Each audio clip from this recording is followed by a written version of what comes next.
திருவிழாவுக்கு முன்னாடியே காப்பு கட்டுவாங்க, விரதம் இருப்பாங்க. காளியம்மன், மாரியம்மன், கரடியம்மன், இந்த பொண்ணு மேல ஏதோ பேய் இறங்கி இருக்கு அப்படின்னு நம்புறாங்க. இப்ப குறிப்பா ஏதாவது ப்ராப்ளம் இருக்கு,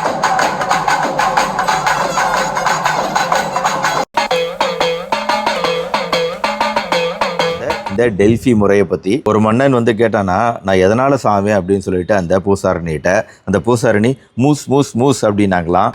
எல்லாருக்கும் வணக்கம், நான் டாக்டர் கார்த்திகேயன். இன்றைக்கி நான் வீடியோ எடுக்கிறதுக்கான நோக்கம், ஒரு சப்ஸ்கிரைபர் கேட்டிருந்த கேள்வி. அதாவது மதுரையில் நடந்த ஒரு விழாவில் திடீர்னு பள்ளி மாணவிகள் வந்து சாமி ஆட ஆரம்பிச்சிட்டாங்களே டாக்டர், இந்த சாமி ஆடுறதை கொடுத்து பேசுங்க. அதுலேயும் குறிப்பாக சின்ன வயசில் கூட இப்போ சாமி ஆடுதல் அப்படிங்கிறது நடக்குதே, அது உண்மையா, எதனால் வருது, அதை கொடுத்து பேசுங்கன்னு சொன்னாங்க. அதை தான் இன்றைக்கி நம்ம பார்க்க போகிறோம். தமிழக கோயில் திருவிழாக்களில் சாமி ஆடுதல் அப்படிங்கிறது நெடுங்காலமாக கடைபிடிக்கப்பட்டு வரும் ஒரு நடைமுறை. இந்த மாதிரி நிகழ்வில் மக்கள் தங்களை மறந்து ஆடி அருள்வாக்கு கூறுவது அப்படிங்கிறது ரொம்ப பொதுவான ஒரு வழக்கம். இது மரபும் நம்பிக்கையும் சார்ந்த ஒரு விஷயம் அப்படின்னாலும் மருத்துவ ரீதியாகவும் இதற்கு ஒரு விளக்கம் இருக்குது. அது இந்த வீடியோவில் என் மூலமா தெரிஞ்சுக்க போறீங்க. மதுரையில தமுக்கம் மைதானத்தில் நடந்த அந்த புத்தக திருவிழாவின் போது நாட்டுப்புற கலைஞர்கள் சில பாடலா பாடியிருக்கிறாங்க. இந்த பாடல் நடக்க திடீர்னு பார்வையாளர்களா அமர்ந்திருந்த மாணவிகள் சிலர் சாமி ஆட ஆரம்பிச்சிட்டாங்க. நாட்டுப்புற கலைஞர்கள் பாடிய பாடல், அங்கே இடி முழங்குது கருப்பு சாமி வந்தாருன்னு ரொம்ப ஆக்ரோஷமான ஒரு பாடல் இல்லையா, ஃபேமஸான பாடல். இந்த பாடலை பாடிட்டு இருக்கும்போது தான் வந்திருக்கு சாமி ஆடுறது அப்படிங்கிறது. அப்புறம் கொஞ்ச நேரத்திலேயே மற்ற மாணவிகள்லாம் அவங்கள கட்டுப்படுத்த கொஞ்ச நேரத்தில் மயங்கி விழுந்துட்டாங்க. லட்சக்கணக்கான கிராமங்களை கொண்ட தமிழ்நாட்டில் ஒவ்வொரு ஊர்லயும் ஒவ்வொரு விதமான குலதெய்வம். இந்த குலதெய்வ கோயில் திருவிழாவுக்கு முன்னாடியே காப்பு கட்டுவாங்க, விரதம் இருப்பாங்க. காளியம்மன், மாரியம்மன், கரடியம்மன், காந்தாரியம்மன், வெயில் காத்தம்மன், உச்சிமா காளை, காய்ச்சிக்காரம்மன், அரியநாச்சியம்மன், வீரகாளியம்மன், அங்காள ஈஸ்வரி, குலத்த அம்மன், மந்தையம்மன், வடக்குத்தி அம்மன், எட்டுக்கை அம்மன், அரியநாச்சியார், சந்திர மாரியம்மன் அப்படின்னு ஆயிரக்கணக்கான பெண் குலதெய்வங்களும், கருப்பண்ணசாமி, கொல்லிமலை கருப்பு, 18ஆம் படி கருப்பு, இரட்டைமலை கருப்பு, ஒண்டி கருப்பு, சங்கிலி கருப்பு, முத்துக்கருப்பணசாமி, வேம்பல முத்துக்கருப்பணசாமி, கருப்பண்ணா, கீழேரி கருப்பு, உதிர கருப்பு, சமய கருப்பு சாமி, தலைவாயில் கருப்பு சாமி, கல்வடையான், இருளப்பசாமி, ஐயனார், மாடசாமி, சுடலை மாடன் அப்படின்னு ஆயிரக்கணக்கான ஆண் குலதெய்வங்களும் இருக்காங்க. இந்த திருவிழாக்கள்ல பொதுவா பால் குடம் எடுக்கிறது, தீச்சட்டி எடுப்பது அப்படிங்கிற நிகழ்வுகள் நடக்கும். இந்த நிகழ்விலேயே நிறைய பேர் சாமி ஆட ஆரம்பிச்சிருவாங்க. அதுக்கப்புறம் உரிமை மேளம் கொட்டு அடிக்க தொடங்கியதும் நிறைய பேருக்கு சாமி வந்து ஆட ஆரம்பிச்சிருவாங்க. அப்போ ஊர்ல நடக்கக்கூடிய நல்லது கெட்டது அப்படின்னு அருள்வாக்கும் சொல்லுவாங்க. இந்த அருள்வாக்கு நிறைய பேரால நம்பப்பட்டு வருது. ஆக இத்தனை விஷயங்களை சொல்றதுனால நம்ம ஊர்ல மட்டும்தான் இந்த மாதிரி சாமி ஆடுறாங்கன்னு கேட்டீங்கன்னா, உலகம் முழுக்க இருக்கக்கூடிய பல்வேறு கல்ச்சர்ல இருக்கு. முக்கியமா ஆப்பிரிக்கா, ஆசியா, தெற்காசிய நாடுகள்ல இது ரொம்ப அதிகம். இப்போ மலேசியா எடுத்துக்குவோம். மலேசியால இருந்து ஒரு கேஸ் ரிப்போர்ட். இது மலேசியால கெலாண்டான் அப்படிங்கிற இடத்துல 21 வயசு பொண்ணு சைக்காட்ரி டிபார்ட்மெண்ட் மனநல மருத்துவர்கிட்ட கூட்டிட்டு வராங்க. என்ன கம்ப்ளைண்ட்னா, கடந்த 2 வாரங்கள்ல அந்த பொண்ணு வந்து ஒரே நாள்லயே அடிக்கடி 20 நிமிஷத்துல இருந்து 1 மணி நேரம் வரைக்கும் அடிக்கடி வந்து அவங்க நினைவு மாறி தான் வேற ஒருத்தருங்கிற மாதிரி பேச ஆரம்பிக்கிறாங்க. மலை நாட்டை சேர்ந்த மலை மொழி மட்டுமே பேசக்கூடிய இந்த 21 வயசு பொண்ணு தாய் மொழியில பேசுறாங்க. அந்த மாதிரி அட்டாக் வர சமயத்துலலாம் அவங்களோட மொழியே, இது வரைக்கும் அந்த பொண்ணுக்கு அந்த மொழி தெரியும் அப்படின்னு யாருமே நம்பல. ஆனா அந்த பொண்ணு தாய் மொழியில, ஆனா புரியாத வகையில வெவ்வேறு விஷயங்கள் சேர்த்து ஏதோ தாய் மொழியில பேசுறாங்கன்னு தெரியுது, ஆனா என்ன பேசுறாங்கன்னு தெரியல. இப்போ குடும்ப உறுப்பினர்கள் இந்த பொண்ணு மேல ஏதோ பேய் இறங்கி இருக்கு அப்படின்னு நம்புறாங்க. இப்ப குறிப்பா ஏதாவது ப்ராப்ளம் இருந்துச்சா 2 வாரத்துக்கு முன்னாடி அப்படின்னு கேட்கறப்போ, இப்போ இந்த குடும்ப உறுப்பினர்கள் இந்த பொண்ணுக்கு கல்யாணம் பண்ணணும் அப்படின்னு நினைக்கிறாங்க. ஒரு நல்ல பணக்கார பையனா பார்த்து கல்யாணம் பண்ண எல்லாம் ரெடி பண்ணிக்கிட்டு இருக்காங்க. ஆனா இந்த பொண்ணுக்கு கொஞ்சம் கூட விருப்பம் இல்லை. இந்த பொண்ணு ஒரு பையனை லவ் பண்ணிக்கிட்டு இருக்கா. ஆனா இதை வந்து பேரண்ட்ஸ் ஏத்துக்க மாட்டேங்கிறாங்க. நல்ல ஒரு சமுதாயத்துல நல்ல மதிப்பு வாய்ந்த குடும்பத்தை சேர்ந்தவங்க அப்படின்னு அவங்க வந்து இந்த பொண்ணை, இந்த லவ் பண்ற பையனுக்கு கட்டி கொடுக்க மாட்டாங்கிறதுல உறுதியா இருக்கிறாங்க. ஸோ இதுக்கப்புறம் அந்த பொண்ணு பேரண்ட்ஸ் அவங்க சொல்றதை கேட்க மாட்டாங்க அப்படிங்கிறதுனால அதுக்கப்புறம் அமைதியாயிடுறா. ரொம்ப அதிகமாக பேச மாட்டேங்கிறா. தனியாக ரூம்லேயே இருக்கா கொஞ்ச நாளைக்கு. அதுக்கப்புறம் ஒரு 5 நாள் கழிச்சு இந்த அப்நார்மல் பிஹேவியர் ஆரம்பிக்குது. வித்தியாசமாக பேசுறது, இந்த மாதிரி விஷயங்கள். இப்போ இந்த மாதிரி பேசும்போது இவ தாய் மொழியில் இந்த பொண்ணு பேசுறதுனால, தாய்லாந்து மொழியில் இந்த பொண்ணு இதுக்கு முன்னாடி பேசுறதே கிடையாது அப்படிங்கிறதுனால இவங்க மேலே ஏதோ பேய் தான் இறங்கியிருக்குன்னு அந்த பேய் ஓட்டக்குறைய போமோ அப்படின்னு சொல்லக்கூடிய பரம்பரையா பேய் ஓட்டக்கூடிய மக்கள், அதாவது மலேசியாவில் இருக்கக்கூடிய மக்கள் போமோஸ், இந்த போமோஸ்ட்டை கூட்டிகிட்டு போகிறாங்க ஆரம்பத்தில். ஆனால் ஒன்றும் கேட்கல. ஆனால் போமோஸ் சொல்கிறாங்க இவங்க மேலே ஒரு பெரிய ஈவில் ஸ்பிரிட் பேய் இறங்கியிருக்கு, அது விரட்டினா தான் இது சரியாகும் அப்படின்னு அவர் சொல்கிறாரு. பட் அதுக்கப்புறம் அவங்க வந்து கன்வின்ஸ் ஆகலை. அதுக்கப்புறம் திருப்பி மனநல மருத்துவர்கிட்ட கூட்டிகிட்டு வராங்க. இப்போ மனநல மருத்துவர் அந்த பொண்ணை எக்ஸாமின் பண்ணும்போது என்ன ஆச்சு ஏதாச்சுன்னு கேட்கும்போது அவங்களுக்கு நினைவில் இந்த மாதிரி அட்டாக் வரும்போது அவங்க என்ன பேசுகிறோம், அதுவும் எப்படி இந்த தாய்மொழி பேசுகிறோம் அப்படிங்கிறது சுத்தமாக நினைவில்லை. தனக்கு அதை பற்றி எதுவுமே தெரியலங்கிறாங்க பொண்ணு. ஸோ அதனால் தெரபிஸ்ட் வந்து அட்மிட் ஆக சொல்கிறாங்க. மருத்துவர் நீங்கள் வந்து அட்மிட் ஆகுங்க, நம்ம வந்து இதை சரி பண்ண பார்ப்போம்னு சொல்லிட்டு. ஆனால் அந்த பொண்ணு ஒத்துக்க மாட்டேங்கிறார். என்னை வந்து பேரண்ட்ஸ் வந்து ஒரு போமோஸ்ட்டை கூட்டிகிட்டு போயிருக்கிறாங்க, நான் போமோஸ்டே ட்ரீட்மெண்ட் பார்த்துக்கிறேன் அப்படிங்கிற மாதிரி சொல்கிறா. ஸோ இப்படி சொல்ல ஆரம்பித்தோன்னே மருத்துவர் தெரபிஸ்ட் என்ன பண்ணுறாங்க, சரி ஓகே நீங்கள் அவங்ககிட்டயே போய் பார்க்குறதுனா பாருங்கள், ஆனால் இதை நான் பார்க்குறதுக்கு அனுமதி கொடுங்கன்னு கேட்குறாங்க.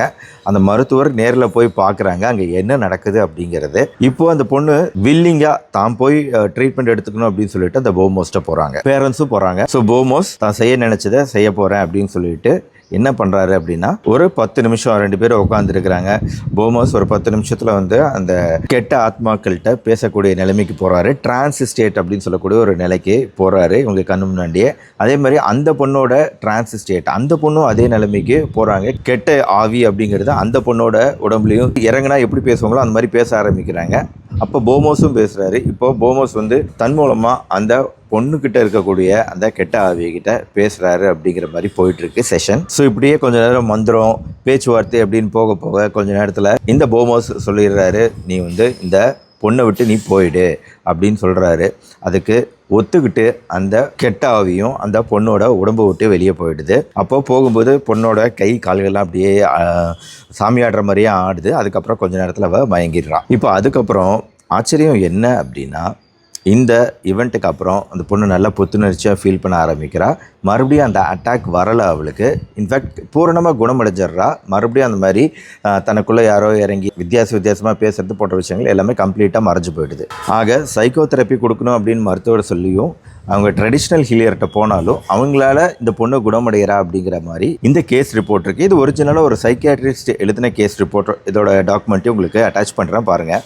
அப்போ என்ன டவுட் இப்போ நம்ம எல்லாத்துக்கும் வருது, சாமி இறங்குதல் இல்லை கெட்ட ஆவி இறங்குதல் இதெல்லாம் வந்து உண்மையிலேயே நடந்துக்கிட்டு தான் இருக்கா, இது உண்மைதானா அப்படிங்கிற கேள்வி உங்கள் மனசில் எழலாம். இதற்கான விடையே அப்படியே இந்த சின்ன இன்னொரு விஷயத்தையும் சொல்லிட்டு உள்ளே போயிடலாம்னு நினைக்கிறேன். கிரேக்க நாட்டில் டெல்ஃபி ஆரூடம் அப்படிங்கிறது, ஆரக்கல் டெல்ஃபி ஆரூடம் அப்படிங்கிறது ரொம்ப ஃபேமஸ் அந்த காலத்தில். அதாவது கிமு 800 முதல் கிபி 300 வரை பல ரோமானிய அறிஞர்கள் மன்னர்கள் இதில் நம்பிக்கை வச்சு தொடர்ந்து இந்த டெல்ஃபி கிட்ட ஆரூடம் கேட்க போவாங்க.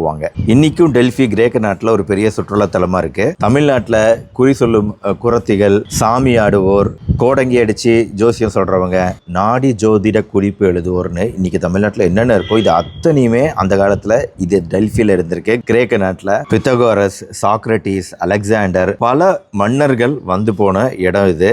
டெல்ஃபியில் பர்னாஸ் அப்படிங்கிற மலைப்பகுதியில் ஒரு குகை இருக்குது. இந்த குகைக்குள்ள ஒரு பெண் உட்கார்ந்துருப்பா. நார்மலாக உட்கார்ந்துருப்பா. அப்போ யாரும் உள்ளே போக மாட்டாங்க. ஆனால் கொஞ்ச நேரத்தில் அங்கேருந்து குகைக்குள்ள வந்து புகை வர தொடங்கும். அந்த புகை மண்டலம் வர ஆரம்பித்தோன்னே ஒவ்வொருத்தராக அவங்களோட கோரிக்கைகளையோ குறி சொல்கிறதுக்கோ அவங்களோட டவுட்டை கேட்க உள்ளே போவாங்க. ஒவ்வொருத்தராக இப்படி வந்திருக்கவங்க கேள்வி கேட்க ஒவ்வொருத்தரோட கேள்விக்கும் அந்த பொண்ணு பதில் சொல்லுவாங்க. ஆனால் அது புரியாத ஒரு மொழியில் இருக்கும். அதுவும் ஒரு சிறிய ஒரு வாக்கியமாக இருக்கும். இப்போ நம்ம திருக்குறள் மாதிரி வச்சுக்கோங்களேன், ஒரு 2 வரியில் முடிஞ்சிடும். அப்புறம் இந்த அம்மையார் பக்கத்தில் ஒரு பூசாரி இருப்பாங்க. இந்த பூசாரி வந்து அதற்கான முழு விளக்க உரையும் கொடுக்குறாரு, அவங்க என்ன சொன்னாங்க அப்படின்னு. ஆனால் நிறைய சமயம் அவங்க சொன்னது நடந்ததாக வந்து உண்மையாக நடந்ததாக வந்து சொல்லப்படுறதுனாலேயே ரொம்ப ஃபேமஸ் ஆக ஆரம்பிச்சிருச்சு.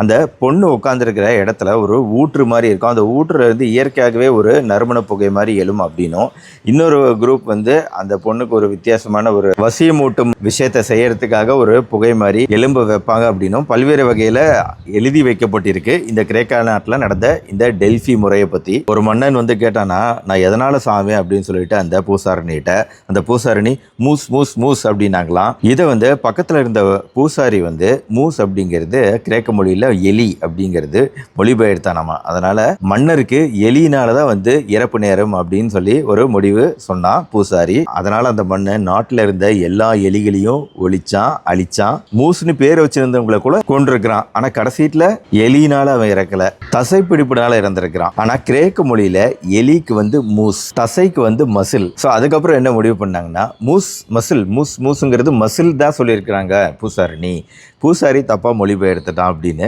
முடிவு பண்ணியிருக்கிறாங்க. ஆக பூசாரணி சொன்னது உண்மைதான் அப்படிங்கிறத தான் எல்லாரும் நம்பினாங்க. என்னங்க இந்த பழக்க வழக்கங்கள், கிரேக்க நாட்டு பழக்க வழக்கங்கள் நம்ம நாட்டோட பயங்கரமாக ஒத்து போகிற மாதிரி இருக்கா? ஓகே, அறிவியலுக்குள்ளே வருவோம். இப்போ அறிவியல் ரீதியாக இந்த சாமி ஆடுதல், குறி சொல்லுதல், இதுக்கெல்லாம் பேர் ஒன்று இருக்குங்க. அதாவது சயின்டிஃபிக் கம்யூனிட்டியில் இது வந்து தன்னோட மனசுலேருந்து தான் யார் அப்படிங்கிற உணர்வுலேருந்து விலகி தன்னை இன்னொருவர் ஆட்கொண்டுட்டதாகவும் அவரை மாதிரியே நம்ம பேசுறது தான் இதெல்லாம் மெயின் விஷயம் இல்லையா. டிசோசியேஷன் அப்படின்னு சொல்லுவோம். Association, dissociation. தான் யார், நம்ம எங்கே இருக்கிறோம், நம்மளோட மொழி என்ன போன்ற பல விஷயங்கள் இருக்கு இல்லையா, அதில் இருந்து விலகி டிசோசியேட் ஆகி இன்னொருவராக உருவானம் செஞ்சுக்கிறது அப்படிங்கிறது டிசோசியேட்டிவ் பர்சனாலிட்டி டிசார்டர். இதில் பர்சனாலிட்டி டிசார்டர் அப்படின்னு சொல்கிறது எந்நேரமும் தன்னையே மறந்து தான் வேற ஆள் அப்படின்னு நினைக்கிறது டிசோசியேட்டிவ் பர்சனாலிட்டி டிசார்டர். ஆனால் இந்த மாதிரி சாமியாடுதல், குறி சொல்லுதல் இதெல்லாம் ஒரு ஃபியூ செகண்ட்ஸ் தான். இப்போ அந்த பொண்ணுங்க கேஸை எடுத்துக்கிட்டா மதுரையில் கொஞ்ச நேரம் இருக்குது, அதுக்கப்புறம் அவங்க நார்மல் நிலைமைக்கு வந்துடுறாங்க. அதே மாதிரி திருவிழாவில் கொஞ்ச நேரம் சாமி ஆடுறாங்க, அதுக்கப்புறம் நார்மல் நிலைமைக்கு வந்துடுறாங்க அப்படிங்கிறது தான் நாம் பார்க்குறது. அதனால் இது வேறு, டிசோசியேட்டிவ் பர்சனாலிட்டி டிசார்டருங்கிறது வேறு அப்படிங்கிற முடிவுக்கு வந்தாங்க. ஏன்னா பர்சனாலிட்டி டிசார்டரில் குறிப்பாக சின்ன வயசுலேருந்தே ஏதாவது அடக்குமுறை, வன்முறை போன்ற விஷயங்களில் வளர்ந்தவங்க தான் தங்களிலிருந்து, தங்களோட பர்சனாலிட்டியிலேருந்து வேற ஒருத்தராக மாறணும்னா டிசோசியேட் ஆகணும். அவங்கள இந்த டிசோசியேட்டிவ் பர்சனாலிட்டி பார்க்க முடியுது அப்படிங்கிற ஆராய்ச்சி இருந்துச்சு. ஆனால் இது சில குறிப்பிட்ட நேரங்களில் அது உடுக்கை ஒளி போன்ற பெரும்பாலும் இந்த ஒளி மியூசிக்கு கேட்டு தான் அந்த இன்னொரு மனிதராகவோ இல்லை இன்னொரு சாமியே நம்ம மேலே இறங்கிட்டதாகவோ இல்லை ஒரு ஈவில் ஸ்பிரிட் ஏதோ நம்ம மேலே இறங்கிட்டதாகவோ கெட்ட ஆவி இறங்கிட்டதாகவோ ஏதோ ஒரு விஷயம் நடக்குது.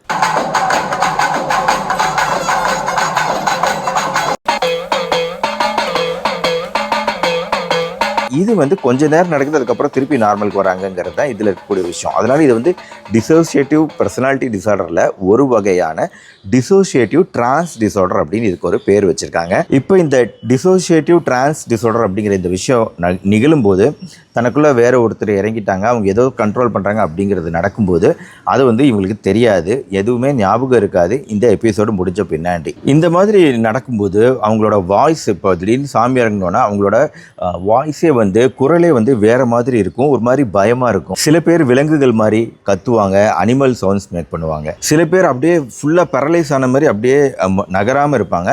சில பேர் மிக அதீத எனர்ஜியோட அப்படியே உருள்றது, பார்க்க ரொம்ப சோர்வாக அமைதியாக இருக்கக்கூடிய ஒரு மனிதர் அந்த நேரத்தில் அப்படியே பயங்கர எனர்ஜெட்டிக்காக மாறுவாங்க. அவங்களே அறியாமல் ரொம்ப வேகமாக உருள்றது, ரொம்ப வேகமாக ஆடுறது, கை காலெலாம் ஆடுறது போன்ற விஷயங்கள் தான் நம்ம ரெகுலராக பார்க்கக்கூடிய சாமி ஆடுது. இதில் நிறைய பேர் பக்கத்தில் நிற்கிறவங்களாம் அடிபட்டுக்கிட்டு முகம் கை காலெலாம் உடஞ்ச கதையெல்லாம் இருக்குது. ஆக இந்த மாதிரி விஷயங்கள் சிறிது நேரம் நடக்குது. இதுக்கு மெயின் ஜெனட்டிக்ஸு, பரம்பரை முக்கியமான காரணம். இப்போது மதுரை இந்த இன்சிடெண்ட்டில் கூட கண்டிப்பாக பேரண்ட்ஸு, ரிலேட்டிவ்ஸு இவங்க யாராவது இதே மாதிரி ஒரு விஷயத்த செஞ்சிருக்கலாம். இது நல்லதொரு பாதிப்பை பொண்ணுங்களோட மனசுல ஏற்படுத்திடும். அதுலேயும் வளர் இளம் பருவம் அப்படிங்கிறது மிக மிக அதிகமான இமோஷனல் சேஞ்சஸ் உண்டாகக்கூடிய பருவம், ஹார்மோனல் சேஞ்சஸ் உருவாகக்கூடிய பருவங்கிறதுனால அந்த நேரத்தில் இது ஆழமாக பதிஞ்சிடும். பொதுவாக கொஞ்சம் லேட்டாக வெளிப்படும், சில சமயம் இந்த மாதிரி சீக்கிரமாகவே இந்த மாதிரி வெளிப்படவும் ஆரம்பிக்குது அந்த நிகழ்வுகள். இதுக்கு ஒரு எக்ஸ்பிளனேஷன் கொடுத்துட்டோம். அடுத்து இந்த மலேசியன் இன்சிடென்ட்டு. மலேசியாவில் எப்படி ஒரு பொண்ணால் ஒரு மொழியும் இன்னொரு மொழி தனக்கு தெரியாத மொழி அப்படின்னு எடுத்துக்கலாம், அந்த மொழியை எப்படி பேச முடியுது. ஸோ அது பேசினாலும் அந்த பொண்ணு இன்கொஹிரண்ட்டாக, அதாவது புரியாத பாஷையில் தான் பேசுனாங்க. ப்ளஸ் இன்றைக்கி இருக்கக்கூடிய கல்ச்சரில் அவங்களுக்கு ஃப்ரெண்ட்ஸ் இருக்கலாம், மூவிஸ் இருக்கலாம், படங்கள் பார்த்துருக்கலாம், பல்வேறு வகையில் தாய் பேசுகிறவங்களோட அவங்க பழகியிருக்கலாம். பட் அந்த நேரத்தில் தாய்மொழி தனக்குள்ள டிஹெச்ஏஐ தாய்மொழி தனக்குள்ளே உள்ளே போகுதுன்னு தெரியாமையே அவங்க உள்வாங்கியிருக்கோம், அவங்க மனசை உள்வாங்கியிருக்குது. அந்த உள்வாங்கின விஷயம்தான் வெளிப்படுது அப்படிங்கிறது தான் இங்கே எக்ஸ்பிளனேஷன். ஸோ அதனால் இந்த சாமியாடுதல் அப்படிங்கிறது ஒரு ட்ரீட்மெண்ட் பண்ண வேண்டிய ஒரு விஷயமா டாக்டர் அப்படின்னு கேட்டிங்கன்னா கிடையவே கிடையாதுங்க.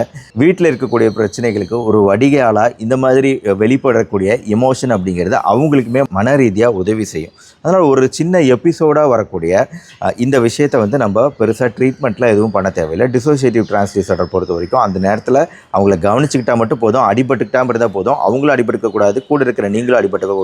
அவங்களுக்கு உண்டான ஃபுல் சப்போர்ட் நம்ம கொடுத்தாகணும். ஆனால் இது திருப்பி ரெக்கரண்ட்டாக வருது, அன்றாட வாழ்க்கையை பாதிக்குது அப்படின்னா அது ட்ரீட்மெண்ட் பண்ண வேண்டிய விஷயம். பட் இது பல வகையில் நன்மை தரக்கூடியதாகவும் இருக்குது, நம்ம கலாச்சாரத்தோட ஒன்றிணைந்த ஒரு விஷயமாகவும் இருக்குது.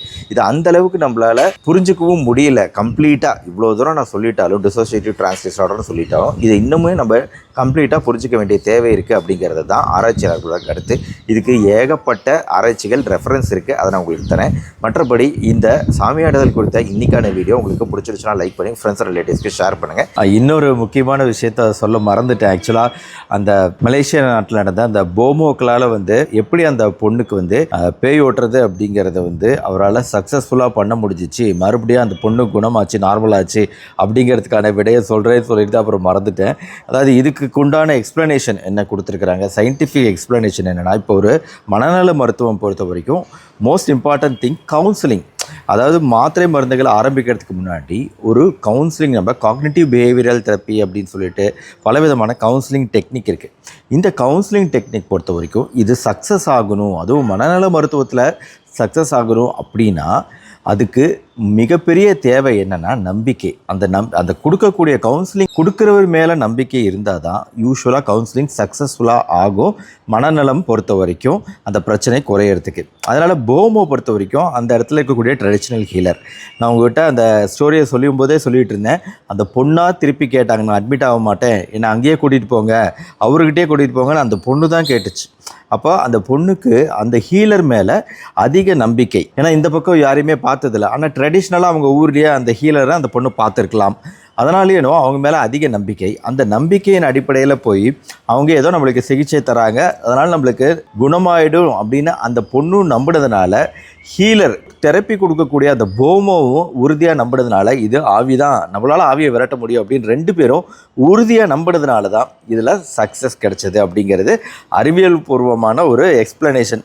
எனிவேங்க, எத்தனையோ விஷயங்கள் இருந்தாலும் இன்னமும் நம்மளோட ஆறறிவுக்கு எட்டாத ஏதாவது சில விஷயங்கள் இருக்கா அப்படின்னு எனக்கு தெரியல. அநேகமாக நிறைய பேர் இதில் நெகட்டிவ் கமெண்ட் கொடுக்க வாய்ப்பு இருக்குது. உங்களுக்கு தெரியாது டாக்டர், நீங்களாம் என்ன சும்மா இன்றைக்கி வந்துட்டு என்னவோ பேசுகிறீங்க, அதெல்லாம் எவ்வளோ பெரிய விஷயம் தெரியுமா அப்படின்னு சொல்லிட்டு கமெண்ட் செக்ஷனில் கண்டிப்பாக நிறைய பேர் பேசுவீங்க. இதெல்லாம் தெரியாமல் கிடையாது, தெரிஞ்சே தான் நான் சொல்கிறேன். அறிவியல் பூர்வமான விளக்கங்களை மட்டும்தான் நான் இங்கே சொல்லியிருக்கிறேன். ஆழ்ந்த நம்பிக்கைகளின் அடிப்படையில் வந்த இந்த கலாச்சாரத்துக்கு நான் எதிரி கிடையாது. இந்த மாதிரி இன்ட்ரெஸ்டிங்கான தகவல்களை பார்க்க தொடர்ந்து நம்ம சேனலை சப்ஸ்கிரைப் பண்ணி ஃபாலோ பண்ணுங்கள். மறுபடியும் நாளைக்கு பார்ப்போம்.